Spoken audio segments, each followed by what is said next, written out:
Hey y'all, hi. I wanted to sit here, share with you guys my experience I had at the Civil Rights Museum in Jackson, Mississippi. So my church went there on Sunday, because my church is very inclusive, very strongly about social justice. So, it makes sense for my church to go to a Civil Rights Museum. So it had as a whole civil rights things with the civil rights, and also it had notable figures from Mississippi, which is very neat to learn different facts about people who's from my states that I grew up in, Mississippi.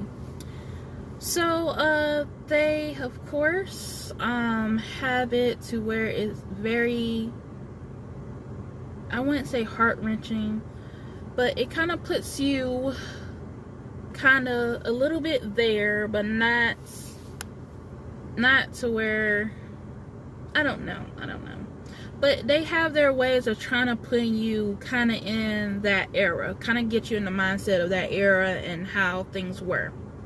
So they had these different, spoiler alert, they had these different boxes that would sit here and say stuff from different people, and you just walk in certain areas and you just kind of get that shock factor of what, huh?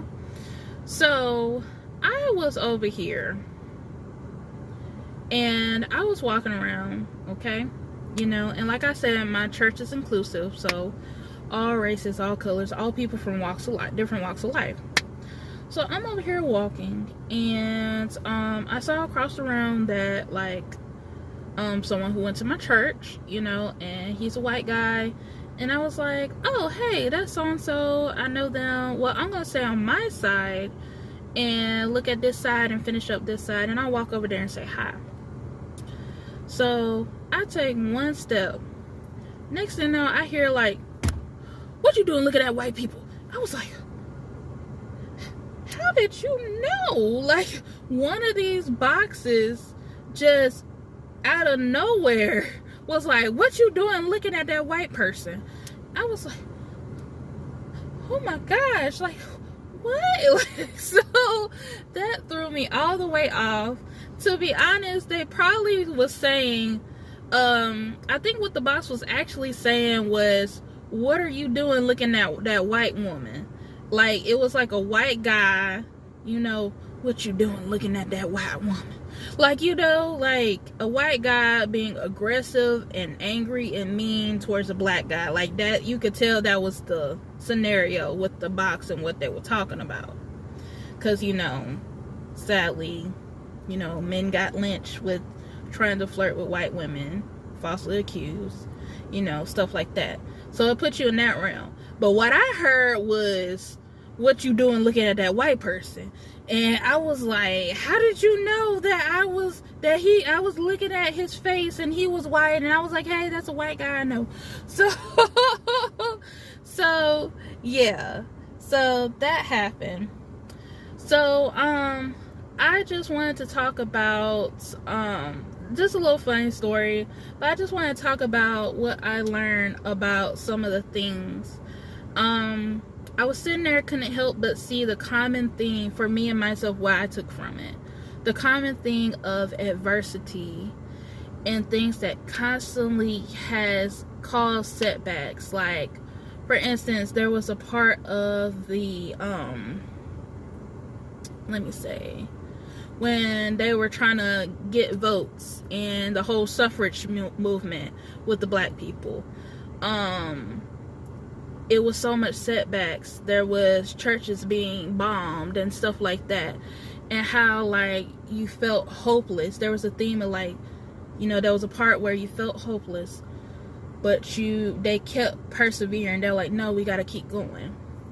And that really empowered me, because I have that resilience in me, and I thought that was just me as a person, but I can see that it also is innate in us as black people as a whole, that we have that sense of resilience, that hey, we need to keep going, we need to push forward.